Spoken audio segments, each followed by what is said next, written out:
The final part of this process is looking within and finding all of the grievances, the conflicts, the resentments, the fearful thinking, the limiting ideas, everything associated with this healing process, with that body part, with the people involved, with the time that it happened, with the place that it happened, to be able to clean the slate, to be able to open up the chronic holding, to be able to remove the repressions, to be able to forgive, to let go. And I mean at the deepest levels, not say, oh, I forgive them. We can easily say that, but what I will find out is, while a person is saying that at one level, in their body at another level, they're holding restriction and they might have a fist. If I say, gee, look, that person, here he is, and they all of a sudden become startled. No, we have to really feel it so we are neutral, that we are open, that we are loving. This final step to enhance and expedite your healing process really takes a lot of deep inner work, because your beliefs, as we talked about, affect your biology. Every thought creates a biological reaction. And if you're split inside, so one part of you says yes, but the other part of you says no, that split in your core constricts you, constrains you, puts you in a state of doubt and confusion, and there's no trust or faith.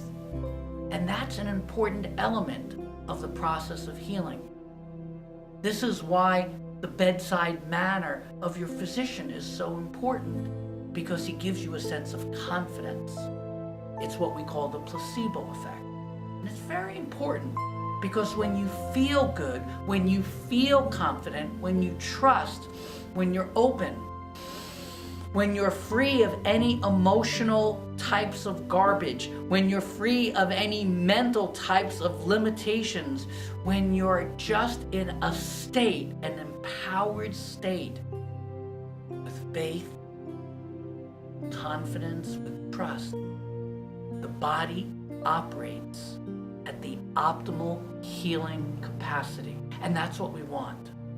So if you want to take healing at a much deeper level and expedite it, if maybe you haven't been getting all the results, we want to look inside and find out, are there mental, emotional barriers from the past buried beneath your awareness? Now remember, it's not what you know, because that's conscious.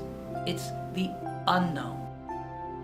It's what you aren't aware of. It's unconscious. So you may know a lot about different types of situations, but it's usually buried underneath it. So it's like the iceberg. And if you look here at this iceberg, at the top of the iceberg, that's awareness, that's consciousness. That's what you know about. But then most of the iceberg, as you see in the picture, is below the surface. That's the unconscious mind body. And we have to get into that. We've got to open that and bring it up into awareness so we can let that go. And until you do that, it doesn't let go. And to do this, we sometimes use regressions. Sometimes we use hypnosis. Sometimes we use deep healing breath work, many different things to bring out the emotional baggage that has been packed inside, held inside, and unconsciously is preventing you from moving forward.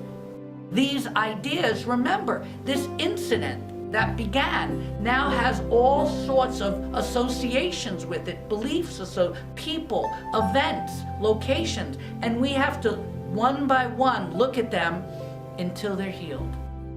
So, to maximize your recovery, to expedite this process, this one final step, the deeper step, a longer step, something you need some commitment to, needs to be done. This can be done one-on-one is the ideal way, but it can be done through Skype, it can be done through interactions in different forms, but ideally done in the presence of each other. And it may be anywhere from 5 to 20 hours worth of personal work to look at this one area.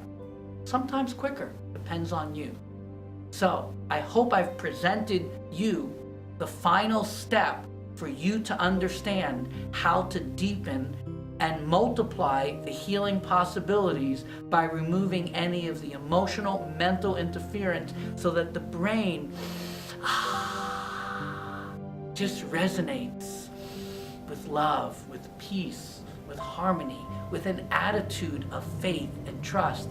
And in that state, that's the best you can do to heal anything that you're dealing with. Thank you for your time and attention.